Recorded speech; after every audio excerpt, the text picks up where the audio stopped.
The murder of Vincent Chin in 1982 and the protests that followed galvanized the Asian American community. And now, with the recent incidents against Asian Americans, that community is making its voice heard again. Here's part of the conversation with Macomb County Commissioner Mai Zhang, State Representative Ranjiv Puri, a Democrat representing Canton and Wayne County, and Jasmine Rivera, artist, filmmaker, and member of Rising Voices of Asian American Families. And so now there's been more of a groundswell of voices that are being raised.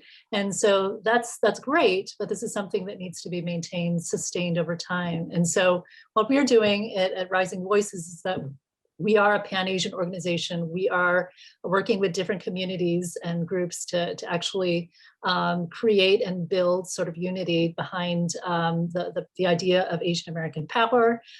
So collective sort of power is what we believe in, the ability of us as a group, but not a monolithic group, to actually move and create change. And so now we are the fastest growing population.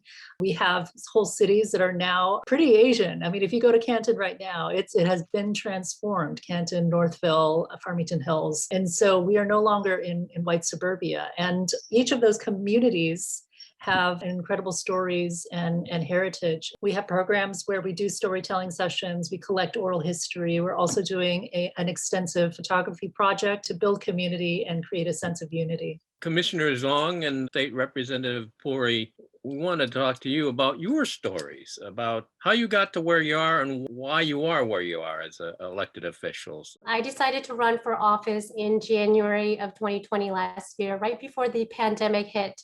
I'm a small business owner and a designer. I had just opened up my first storefront the previous year where I custom design all the clothing inspired by my Hmong heritage. My family and I came to the US in 1987. I was born in a refugee camp and we came here with nothing but the clothes on our backs.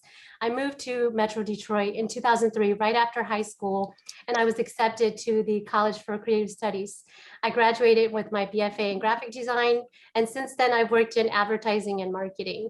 I wanted to run for office because I've lived here for over 18 years, and I didn't see anyone in my community that reflected me, making the decisions that affect our community. I had to run a very tough campaign during a pandemic, knowing that at any time while going door knocking, I could be targeted for being Asian.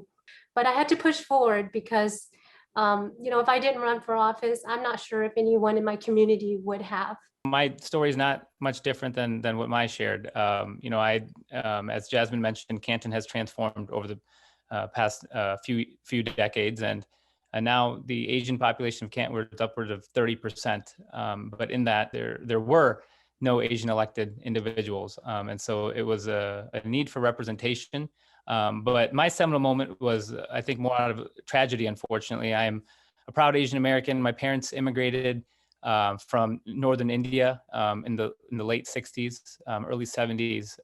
And so those lovebirds, could have settled anywhere between San Diego and New York City, and they picked a small town in Wisconsin, of all places. And so I was born there a number of years later. When immigrated in that time period, there wasn't a lot of people that looked like them. And so they did a good job meeting people. And as the community grew, being of the Sikh faith, they actually were instrumental in setting up that community and one of the first Sikh gurdwaras in Wisconsin. And so although I was not an immigrant myself, those ideals were obviously instilled at me, but that led me to get started working with President Obama.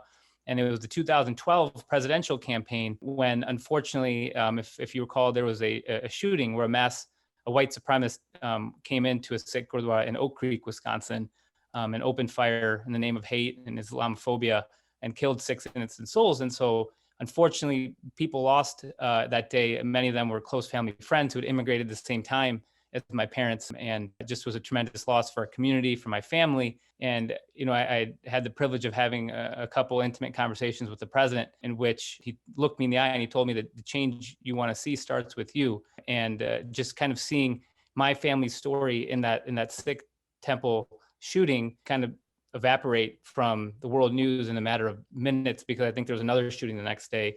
Unfortunately, just made me realize that there wasn't the representation we needed, and I wanted to expand my platform to try to tackle some of those inequities. And so, just got involved here locally, helped a number of campaigns, kind of learned how things work, and then ultimately had the opportunity to run for state representative here in Canton. Well, how many Sikhs are there up there at the State House? I am actually the first elected Sikh American in Michigan's legislative history.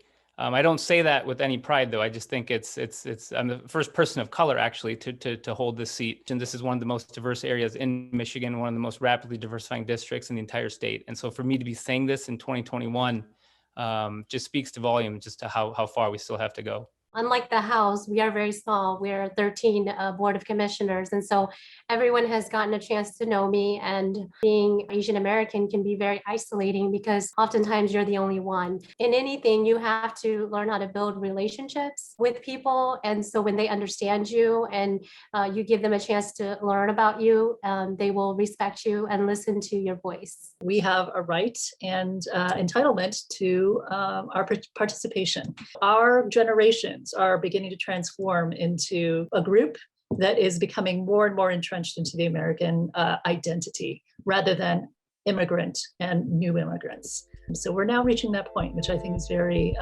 very good.